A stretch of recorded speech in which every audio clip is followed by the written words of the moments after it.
Hello there, it's me, Pizza Bubble. Today's lesson is going to be all about the stuff you can do with strings. You can never see any Python program without strings.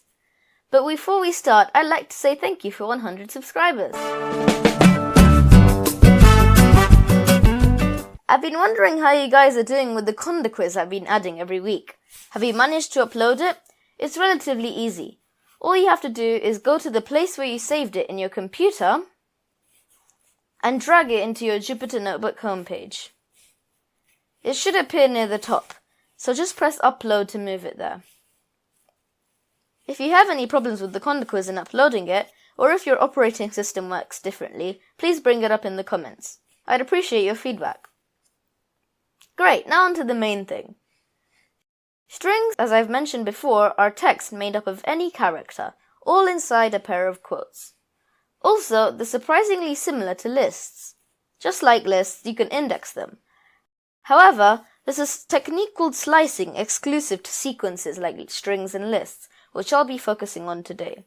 Slicing makes it easy to shape and cut strings and extract appropriate data from them. Slicing strings might be useful when handling data. For example, I once made a Python program which would encode something by reversing the string using slicing, then turn it into binary code. Then I turned the binary into blip for 1 and blops for 0. Nobody ever found out how to decode it. Until today, I guess.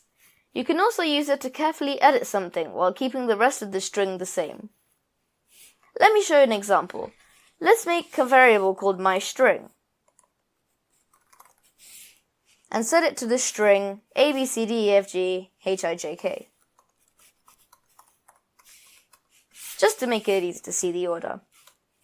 Since we know from the last video that indexes start at 0, let's try getting the third item in the list, which is at index 2. Type myString with square brackets and pass in the index 2. Of course, we get back the third letter, C. 0, 1, 2. Nice and easy.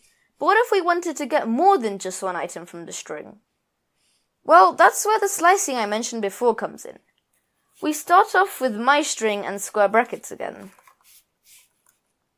Let's say we wanted to grab everything from D onwards.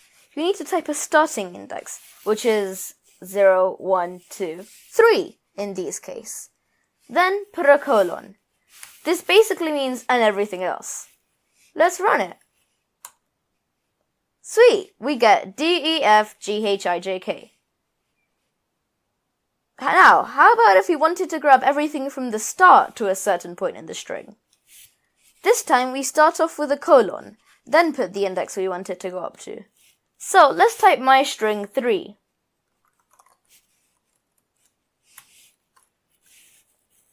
It should give us A, B, C, D, right?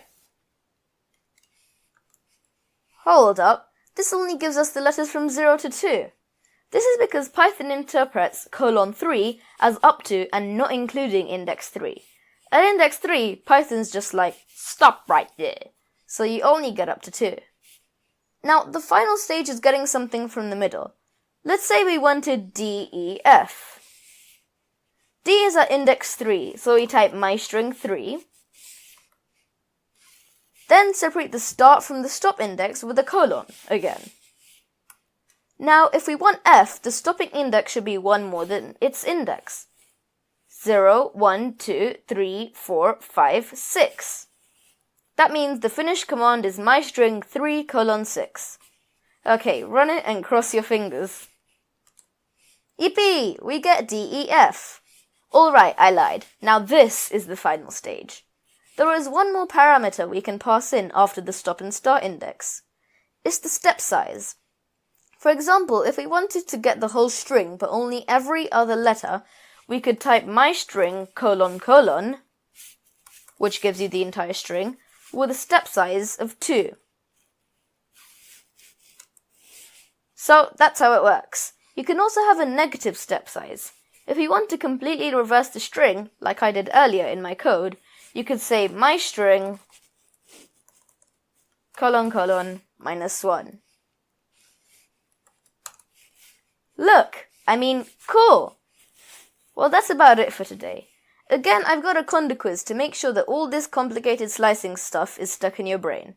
Trust me, it'll be very handy. Goodbye!